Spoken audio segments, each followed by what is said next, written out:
வரவில்லை, சொப்பனம் காண வழியில்லை. இதுக்கு தாங்க அப்பவே சொன்னேன் ஹென்ரிச்ல மேட்ரஸ் வாங்கணும்னு. கேக்குறீங்களா? ஆனா மார்க்கெட்ல 30,000 ரூபாய்க்கு விற்கிற பெட்ட 60,000 பெட்ட 30 ரூபாய்க்கு தரேன், 60,000 பெட்ட 30 ரூபாய்க்கு தரேன் ஆஃபர்ல கூவி வித்துட்டு இருக்காங்க. இங்கிட்டு பாத்தீங்கன்னா நான் தான் லேப் டெஸ்ட் பண்ணி விக்கிறேன்னு விக்கிறாங்க. இந்த பக்கம் பாத்தீங்கன்னா நான் ரொம்ப வெளிப்படையா விக்கிறேன்னு விக்கிறாங்க.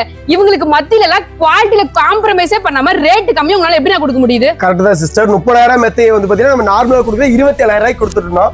இந்த 27,000 ரூபாய் மெத்தி நம்ம கொடுக்கக்கூடிய ரேட்டு பாத்தீங்கன்னா 24,000 ரூபாய்க்கு இந்த மாதிரி மெத்தையை கொடுத்து அந்த 24,000 மெத்தி கூடவே வந்து பாத்தீங்கன்னா இந்த மாதிரி லாட்டெக்ஸ் புள்ள 2, அது கூட ஒரு காட்டன் பெட் ஸ்ப்ரெட் 1, அது கூட இந்த மாதிரி 2 பேருக்கு கூட தாராளமா கூட டிராவல் பெட் 1 ஃப்ரீயாவே கொடுத்து பண்ணி கொடுத்துட்டு இருக்கேன். இது எப்படி என்னால கொடுக்க முடியும் பாத்தீங்கன்னா, யாரும் பண்ணாத ஒரு விஷயத்தை ஓப்பனா சொல்றேங்க. இந்த மாதிரி ரீபாண்டட் ஃபோம் 5,000 ரூபாய்க்கு, இந்த சூப்பர் சாஃப்ட் ஃபோம் 2,500 ரூபா, லாட்டெக்ஸ் வந்து பாத்தீங்கன்னா 9,000, இந்த மாதிரி 2 பில்ல ஃப்ரீ பில்ல வந்து 2,400 ரூபா வரும். இந்த மாதிரி பேம்போயான் கிளாத் வந்து பாத்தீங்கன்னா 2,500 ரூபா. அந்த டிராவல் பெட்டும் பெட் கவரும் ஒரு 1000 ரூபா வருங்க. டிரான்ஸ்போர்ட் ஒரு 600 ரூபா, 23,000 ரூபா அடக்க வரும். நான் ஒரு 1000 ரூபா வச்சு நம்ம கஸ்டமருக்காக கொடுத்துட்டு இருக்கீங்க. இது ஓப்பனா சொல்றேன், யாருமே இது பண்ணவே மாட்டாங்க. தமிழ்நாடு முழுக்க சிஓடி ஆப்ஷனோட 10 வருஷம் வாரண்டியோட பண்ணி கொடுத்துட்டு இருக்கீங்க. நான் சேலஞ்ச் பண்ணி சொல்றேன், இந்த ரேட் யாருனாலும் கொடுக்க முடியாது. இந்த மாதிரி குவாலிட்டி மேட்ரஸ் உங்களுக்கு வேணும்னா கீழே கான்டாக்ட் பண்ணுங்க. அப்படியே மேட்ரஸ் சரி புது அப்டேட் வேணும்னு நினைக்கிறேன். பிஎன் விளாக்ஸையும் ஹென்ரிச் மேட்ரஸ் சேனலையும் ஃபாலோ பண்ணிக்கோங்க.